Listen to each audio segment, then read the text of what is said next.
clinical is the word that comes to mind. They haven't made a lot of mistakes. They haven't, therefore, been in positions where they've been behind or had to really battle for a game. And maybe that's going to be when they truly get tested from the likes of SK Gaming Prime. So we're just going to have to see how this one pans out. But Property, you know, they're a Swedish team. They're in front of a Swedish audience. I'm quite curious to see if that's going to spur them on. Absolutely. However, banned champions, Lee Sin, clearly done their research against Ku. I think that's probably one of the standard bans I think you would go towards Ku. And obviously done their research because Hello Syndra ban. We saw Power of Evil on that one earlier. And though his scoreline didn't necessarily show how good he was with that, he was pretty damn good at that champion. Yeah, so Evelyn is going to be the last ban here, which Ku himself played earlier in the tournament. He played Evelyn and Lee Sin when it wasn't banned out. So this is pretty much going to put him into a position where he has to go to his third, fourth, or even maybe fifth tier jungler for him personally.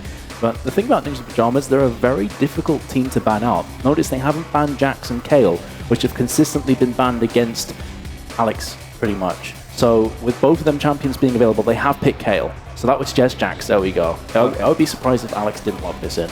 Yeah, because they were thinking, okay, we won't ban out the Kayle, but we'll take that away from them. Yeah. But that has left Braum open, it's left Jax open. How many more picks are they just going to allow NIP to get? How confident are they? Because before we did see the Braum being picked up with Lucian, but they had an answer to that. It was the Caitlyn and the Morgana, and they were able to just bat them down, and they were very confident with that. But Vi, followed by Lucian, will be the next two pickups from Team Property.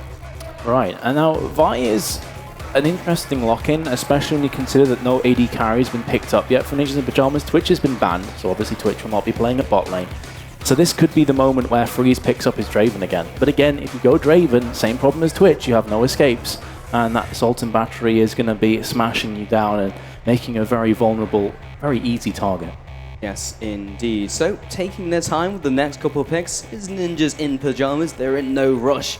They're just trying to see what they want from this champion select. They already have the Jax.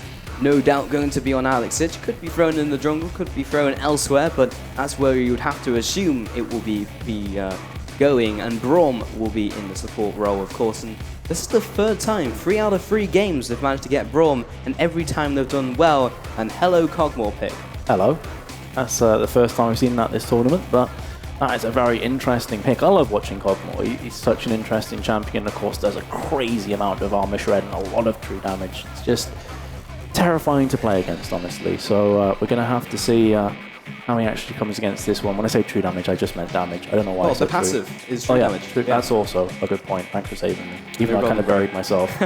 Nice one. You weren't dead and buried, you were just buried. So I was able to revive you. But yeah, they also picked out the Kha'Zix as well, this is currently the live client. So Kha'Zix has been hit really, really hard. His ultimate no longer gives the damage reduction, does have slightly more damage with the isolation, but his jungle clear has been slightly increased. And people are kind of saying at the moment, is that enough to weigh out the damage reduction from the ultimate? Because that was huge, 50% it used to be, and removing that completely, it makes it very difficult to survive in team fights. Now, I'd expect to see Jax run for Alex, but if you remember back to when he used to play in mid, he played quite a bit of Kha'Zix himself.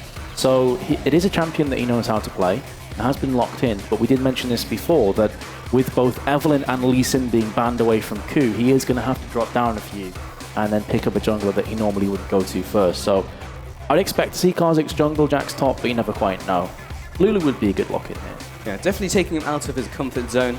Lulu, as a last pick, is definitely in this composition. You've got Jax, you've also got the Kha'Zix in there, and the Cogmore. 3 targets who are perfect for the wild growth, but the Kha'Zix jumping in, or even the Jax, then you've got the knock-up, or the defensive use, of course, on Cogmore. Lulu would be pretty much the optimal pick. Yeah, Lulu would be solid as well. Pretty good against Kayle if it is Kayle in mid, which is looking quite likely because of the range advantage that you will be given. And it's just a safe pick all around. And you know, Kayle is very good at keeping herself alive and others alive, so that's one of the reasons it is such a huge counter to the likes of Zed.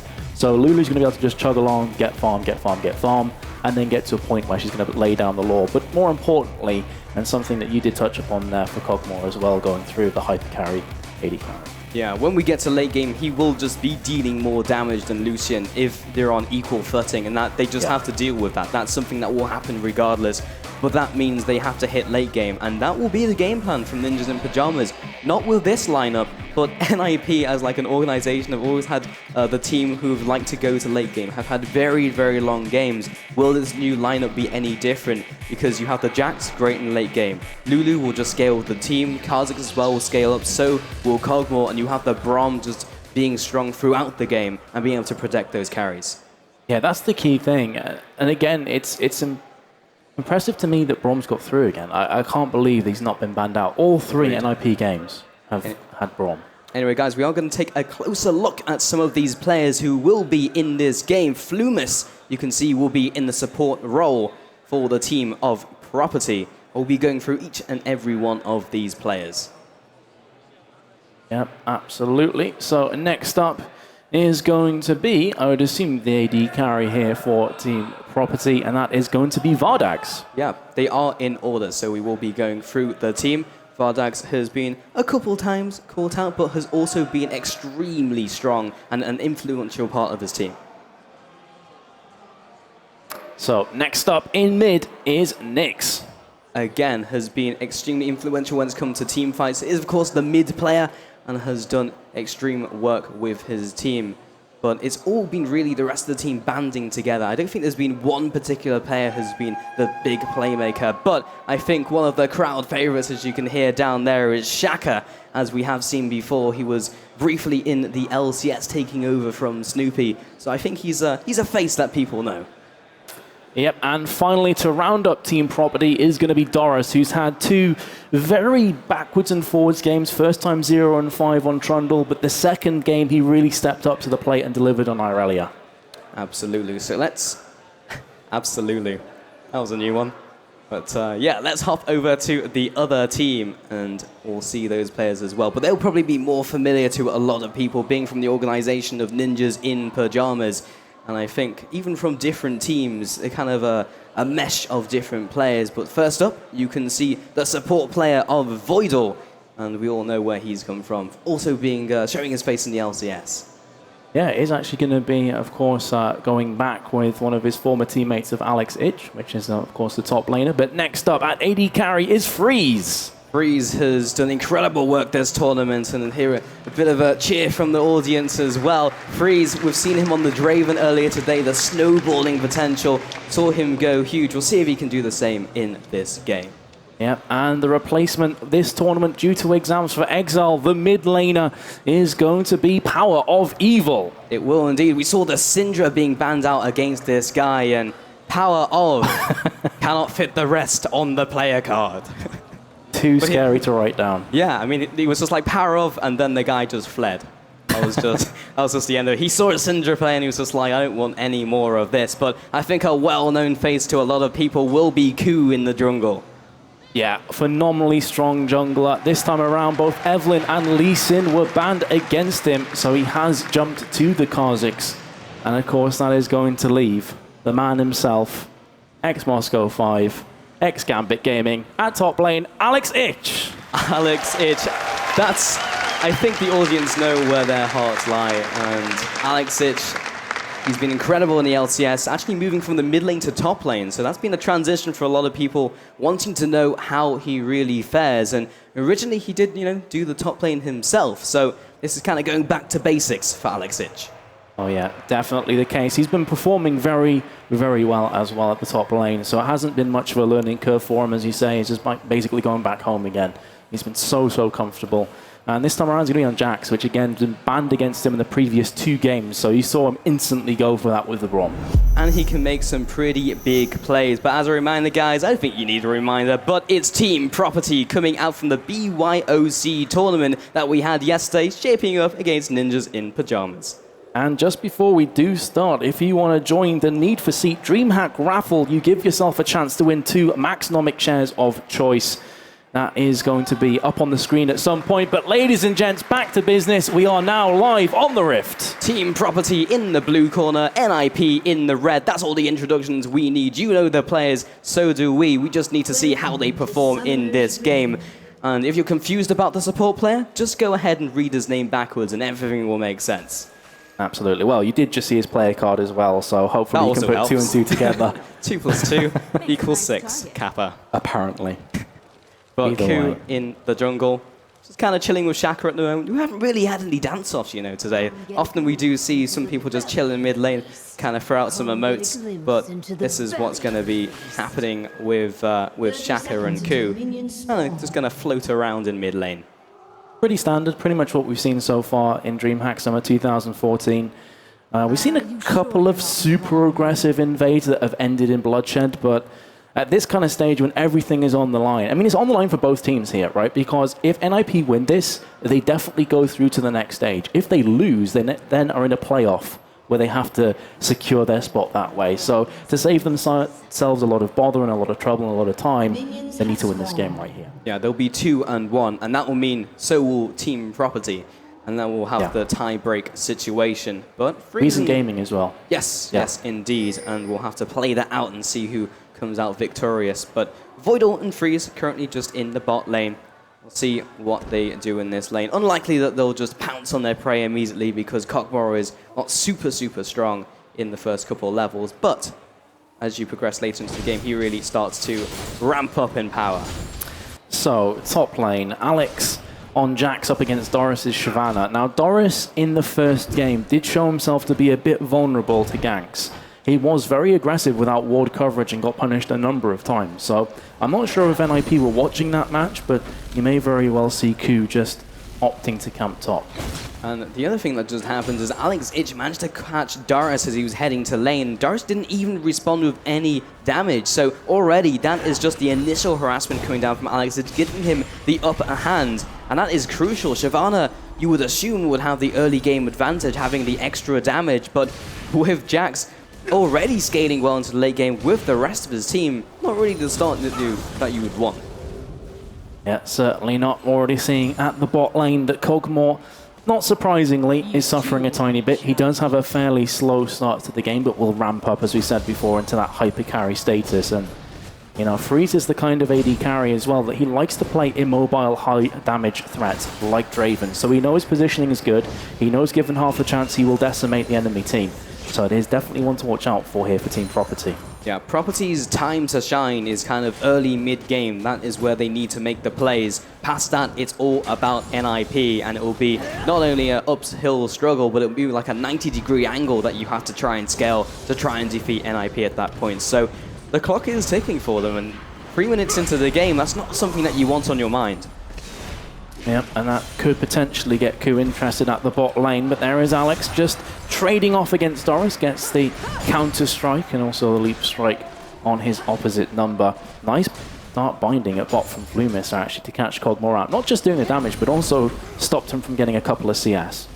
In the top lane, Ku, this may be the first gank of the game. He is prowling through the bushes and finds himself in the left-right top brush. Alex Ich will see if he can chain into this gank. Gets the stun, gets the counter-strike. Doris heads back to the turret, burns his flash, but is very low. Yep, flash is down, so that is good news for NIP. He's going to have to recall. He does have teleport, so he shouldn't miss a great deal at top in terms of CS, but still, certainly a scary predicament, I should say. Yeah, less than stellar start, but he does have that buffer of teleport, as you mentioned, Metas, so it's not going to hurt him too much in the long run. Bot lane, going to be Freeze and Voidal. And again, it's just about surviving the laning phase for these guys. They're not looking to make plays, not looking to do anything flashy, just trying to get Cogmore some farm. So would you say that this game is a bit of a ticking time bomb for Team Property, that if they allow it to go over a certain level, like the powder keg is going to explode and Cogmore is going to be able to pretty much just destroy everybody? It's not as stark as that, I think, because we do have the KO in the mid lane, who is, again, very strong in the late game. Lucian scales fairly well, and plus he's an AD carry. Pretty much every AD carry does the same sort of thing. Cogmore will just do more damage. But on equal footing, I believe that NIP should have it. I'm not sure if you caught that there on the stream, but Vi went in for the gank just as Counter-Strike was utilized from Alex, so he stunned them both and just totally shut down the gank. He didn't mean to, though, because it was out of the bush. But again, at bottom, more harassment is being put down. Look at that CS, 15 CS advantage to Lucian. So Vardags and Flumis are doing a nice job. There's the Winter's Bite and a bit of follow-up damage as well from Freeze. And just needed one more auto attack to proc off the concussive blows, but it's not something they can follow up on, but it is some extra damage and a stun and some breathing room. And that's what they're trying to go for. However, they do assist ganks very well, that being from Voidal, concussive blows, and the Glacial Fissure at level 6 will change very well into Coup ganks. So I said the Glacial Fizz then. Glacial Fizz, that'll be a nice skin. Yeah. Although, Winter's Bite again. It's going to be easily countered from Relentless Pursuit.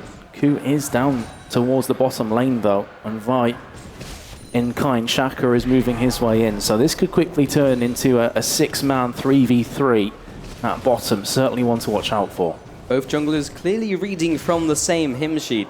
They both want the same thing. Voidal goes in and initiates this trade, but here's the counter gank from Shaka. He gets the auto attacks off, but the Unbreakable comes out. Coup is now under attack. He may well be first blood, but Vardags has to back up with his team, and no kills go down. But in the mid lane, Lulu is ticking down, has the ignite. The flash bullets from Nyx. Is it going to be enough? One more auto attack. First blood goes to Power of Evil. Oh my goodness, that was beautiful play from Lulu. Getting the shield just in the nick of time to repel that damage, and then the tower did the rest of the work for her with a couple of auto attacks. So that was just massive from Power of Evil, who, I've got to say, has really stood up in this tournament. A lot of people were doubting him, coming in as a last-minute substitute, but he's proved everyone wrong. Yeah, for Exile, and I was like, well, he's not, the official sub, but coming into this, he's definitely proved himself. He's made some big plays that have not only kept NIP in the game, but also just helped towards their victory so far in this tournament. The 2 victories they've had today in Group A. Yeah, interesting that Voidal channeling his inner Bruce Willis, going unbreakable there and just stopping anything from Cogmore. And this is a pretty difficult situation right now, I'd have to say, for Freeze, because typically he's a very aggressive AD carry that likes to be on top and bully the opposition AD carry out of lane, but he's having to receive that right now.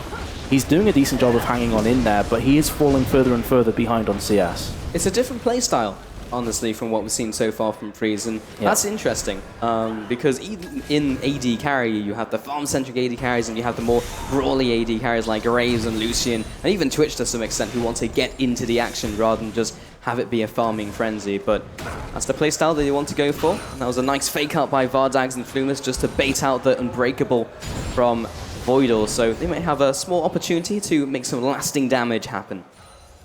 Yep, so all things considered, almost dead even on gold, even with that first blood on the side of NIP, which did go into the hands after that awesome play for Lulu. Winter's Bite lands again. Barrage comes down from Freeze and does catch on the Lucian, but wasn't enough. And they are just going to back on away once again. The ward comes down as well from the support of Voidal. Coup trying his attempt once again, maybe at bot lane. He is barreling down the bottom lane, as you can see on your mini-map. So maybe he'll get something done, but it's now 8 minutes, almost 9 minutes into the game, as Freeze receives another Dark Binding and entered soil to boot. And now the Glacial Fizzer, they have managed to get the level 6. Flumis is under attack, but so is Vardags. Here's the counter gang once again by Shaka, but is it too little, too late? As they get one, they get the receiving kill, and now he gets the Icathian surprise, but won't be enough to take anyone down. Meanwhile, Coup, oh, he's fighting a minion. I would love to have watched that. It's not the biggest of threats. That duel to the death with the minion. Wow. 1 for 1, and it was isolated as well, so the minion had no chance. There you go. There you go. But 1 for 1 trade overall, and Freeze and Vardags were both exchanged. Both of the AD carries going down in that trade, but both of the junglers, Shaka and Coup, really just in the same place and just really just reading each other like books. Yep, and it's going to be Doris being engaged upon from Alex Itch. Here comes Power of Evil, and it's going to be another kill, this time to Jax. Alex picks that one up, and he will be good to go here and actually push the tower afterwards. Kills plenty from the team of ninjas in Pyjamas, and then we'll see what else they can take off the back of that. Yeah, Nick is going to be trying to get some of that free damage down onto the middle tower. As you can see, pings coming down. So they have a general idea of where Lulu currently resides, actually coming around from the backside. And Kayle should be good to go. Astral Blessing, That's the wrong champion altogether. Divine Blessing is one I was going for. Definitely not Soraka. Suddenly Soraka on Lulu wings. turned into Soraka. Nice one. Absolutely. But something that a lot of people have been asking, one of the big questions about the quote-unquote new Kha'Zix, the kind of changed Kha'Zix, not necessarily straight out nerf, but a lot of people have been calling it that, how are they going to do the evolution? Because it was all about the ultimate. That's what brought him back into the match. You upgrade the ultimate, then you upgrade the wings. But now, take a look at Q. He's actually upgraded his Void Spikes first. As you can see right now, onto Shaka. Power of Evil comes in from the side, trying to get something done. The Flash as well, the Hell Picks, and the Glitter Lance. Q chimes in with the last auto attack and gets the kill. Yeah, one of the junglers that you really want some kills to go down on, and he's already 2-0 and is actually hungry for that third kill. Power of Evil is also coming in too. Nyx is looking dead and buried here. Who's the kill going to? Ku picks up his third.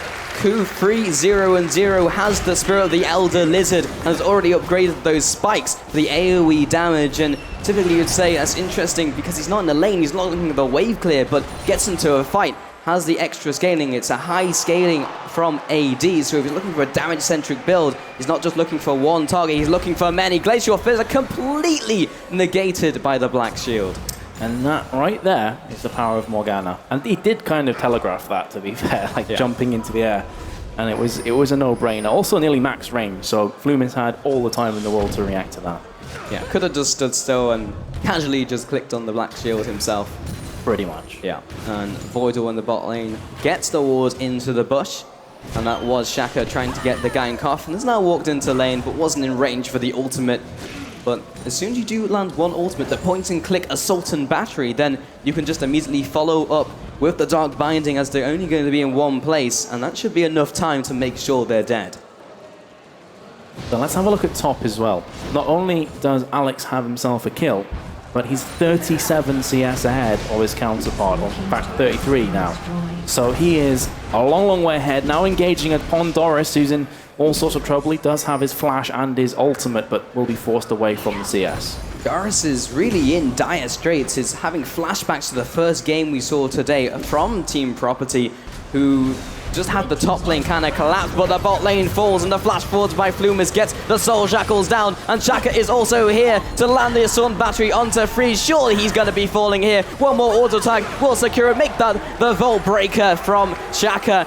Just get the Caffeine surprise, but that'll be going to the minions, making the best of a bad situation. And Voidal, you were going the wrong way, but so is Doris underneath his turret, gets dove by Ku. 2 versus 1, and they clean him up. So the thing here is that yes, Freeze and Voidal are suffering, but everywhere else on the map, NIP are winning, and they're winning hard. 4-0 Ku on Kha'Zix. Jax is getting free farm and has a kill as well. So even though Kog'Maw is suffering right now, we spoke about this before, if he can get into late game, he is going to basically come into his own. He's going to destroy everyone. Interesting items though, building towards the Triforce. A lot of Kog'Maws will maybe even opt for a Blade of the Rune King, something like that, but he's going for the Triforce first. Yeah, we have actually seen this from a couple Kog'Maws, but of course you get the Sheen proc as well from the ultimate, which is fairly spammable. So you click the ultimate, you get a Sheen proc, you do some extra damage, and this has been a fairly common build actually coming out of the new Kog'Maws that we've been seeing, and then you follow up with some of the more conventional items that we used to see. But he is fairly far behind in CS, and is also far behind in deaths, but it's not going to matter because his team can at least carry him to the stage in the game where he needs to be. And because there's been a lot of emphasis at bot lane as well from Team Property, they've not been able to help out mid, they've not been able to help out top, and that's really where Ku has been shining. In the mid, in the top lane, trying to get those solo lanes snowballing. So again, it's all well and good that you're shutting down Kog'Maw, but eventually he is going to be able to farm up, especially when you start to push down towers. There's so many threats from NIP. You have these hyper carries. You've got Ku coming in there, 4-0-0. Alexic is already winning out versus his lane opponent, which is not a scenario you want at 15 minutes. Maybe it's a late game problem that you have. Maybe at 30 minutes he's gradually outscaling your top lane Shyvana, but that's happening in half the time at 15 minutes. Mid lane as well. We haven't really touched too much on the mid lane. Power of Evil and Nyx as well. They're both kind of those classic lane bullies, but they're kind of evened each other out. Ku will be using his ultimate and they're caressing on Nyx. He will be. Will Shaka turn this one back around because Nyx has been popped and now the Assault and Battery comes down too little too late. They're turning it back around again. Soul Shackle's coming out. Double kill for Ku. He will be flashing away and so will Alex afterwards. Vardags and Flumis giving chase. Flash in from Vardags. Nice dart binding will secure the kill and Doris picks that one up. 8-3 though, the scoreline. 1-for-2 trade. At least they get something in return. That onto Alex each, but it's really just not very much, and Voidal was very close to finding the Winter's Bite, who instead used that on a very unfortunate minion. But they will now move towards the Dragon area, and after those 2 picks, knowing they'll be walking all the way from base, the Walk of Shame, after being taken down, we'll see if they can go for the Dragon. And Freeze, with no one to stop him, will take away the pink ward as well. And 6-0 Kha'Zix, that is a very scary bug right now. That is truly terrifying. And look at his items. For this stage of the game, he is going to be puncturing through pretty much anybody on the board. That is solo queue carry build right there. Yeah, you go for the Spirit of the Elder Lizard, you go for Brutalizer, there's your damage build, and it allows you to scale up super hard, and maybe that will go into a Hex Drink as well as being the pickaxe. So Voidal did start off the Dragon. Alex Itch also there to chime in with his assistance, but they haven't really committed yet. And it's not necessarily even a big risk, as you can see that Dragon are going off right now from the side of NIP. It will be secured. What I was going to say, actually secured there from Pokemon, from Freeze. They don't need to build too tanky right now, because Jax is a naturally tanky champion with his ultimate, and Kha'Zix gets additional resistances from his ultimate too. So you're in a position where you don't need to go for the flat tanky items to start with on Kha'Zix. You can get away with going super damage focus. Yeah, in fact, the problem with Kha'Zix at the moment is they've removed the damage reduction from the ultimate. Oh, so now, yeah, okay, so now it's only really coming from Lulu. So that statement is still correct because you have the extra resistances now coming in from Lulu and Braum, which actually also synergize. You have the Stand Behind Me with the extra armor and magic resist, and then you have the Wild Growth, so then you have even more effective health. So that's still a good point. Well, speaking of Ku, he is going to be jumping on top of Nyx, who's popped his ultimate, but I don't fancy his chances. He's constantly being slowed down, and Ku, now 7-0 at 17.5 minutes, could be going 8-0. Doesn't want to overextend because the Assault and Battery is there, but there's the Wild Growth, and Alex on top of it. Lulu picks up the first kill. Doris has to back away, but Alex is saying, no, give my mid laner a double kill, and now it's 11-3. 3-0 in that trade. Vardags just offered some damage, but has already pushed away, shrunk down to 20% HP. 7-0, godlike in this game, only 18 minutes in, and Ku is definitely paving the way for the new generation of Kha'Zix players. Vardags almost dropping a perfectly timed heal will keep him alive. This is just cruise control again. I find myself repeating pretty much what I said in the last game that we casted, where NIP, they got an advantage and they just ran home with it. And you're seeing towers falling, you're seeing Ku getting ridiculously fed, and 1.4k to spend, 2,000 odd on Lulu. Everybody over 1,000 gold in their back pocket to go back to spawn with. And while it may be cruise control, they have to make sure that they just don't go on autopilot, because it's easy to get complacent with such a huge lead. And we've seen it before from Team Alternate earlier today. Huge gold lead into the game, just couldn't finish it out because they just didn't have the avenue into that scenario, the win condition as it were. But NIP, I don't think that's really been a problem we've seen these guys have. Alex thought for a second he might turn back around, but he didn't have his Blade of the Rune King off cooldown, otherwise I think he may very well have done so. Lucian isn't exactly huge at this stage of the game, has the components of a Phage, and just the Bloodthirster on top of that. Really? That is interesting. This is ballsy. It is. 20 minutes into the game. This is scary. If anyone shows up, even Flumis at the stage, lands a good ultimate, it will be... They have no idea. Putting everyone in their place, but you're completely right. They have the isolation damage, they have the percent damage from Cogmore, and that's the Baron going down at 20 minutes. And they have Jack. They have a very good team at taking these objectives. Voidal wasn't even there, just sitting in mid lane, and it's like, oh, they have Baron. 3 and 11.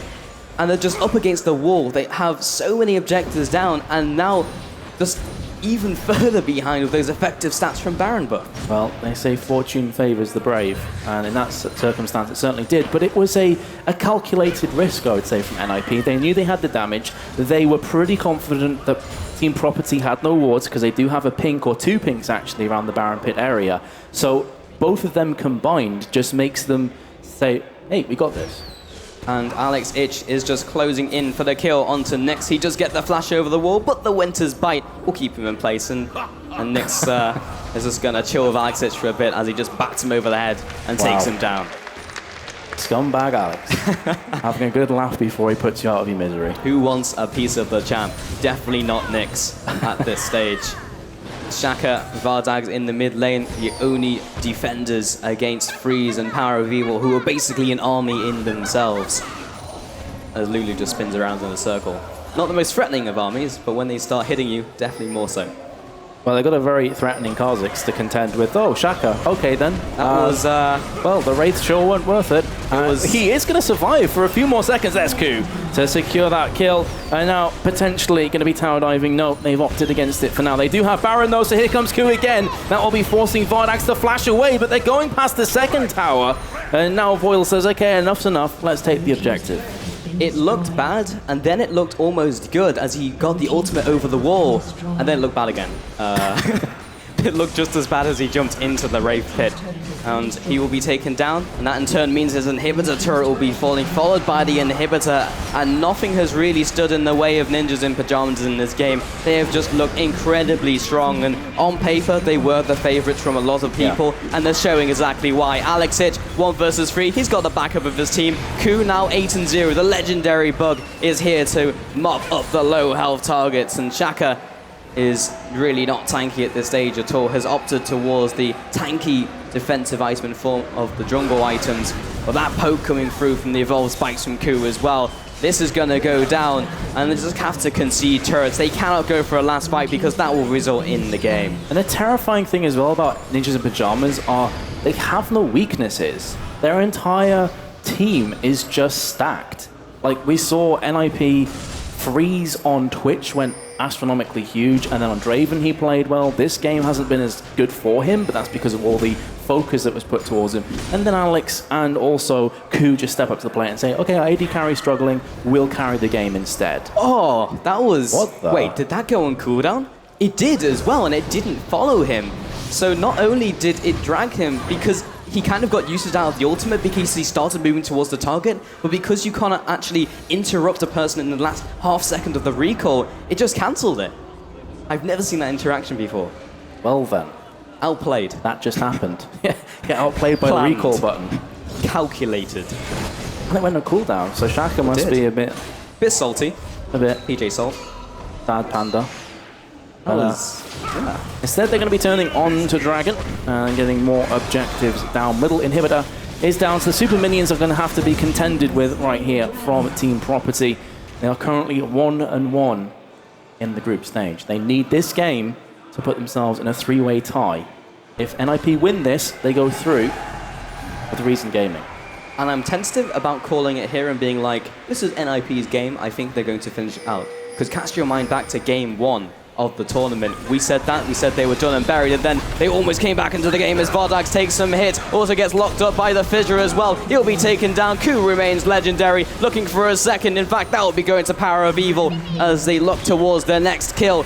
The living artillery follows through, raining down on their targets, getting those Sheen procs as well from Freeze, and Shaka is just being beaten down onto his spawn pad. Second inhibitor has also fallen from Ninjas in Pyjamas. They are looking to be the second team to go 3-0 in the group stages, joining SK Gaming Prime as they pick up the first Nexus Tower, turning on towards the second, and this is going to be all she wrote. This is game over for Team Property, but they're going to give this one last fight. In fact, they went ahead and went for the surrender 15-3. A very smooth performance.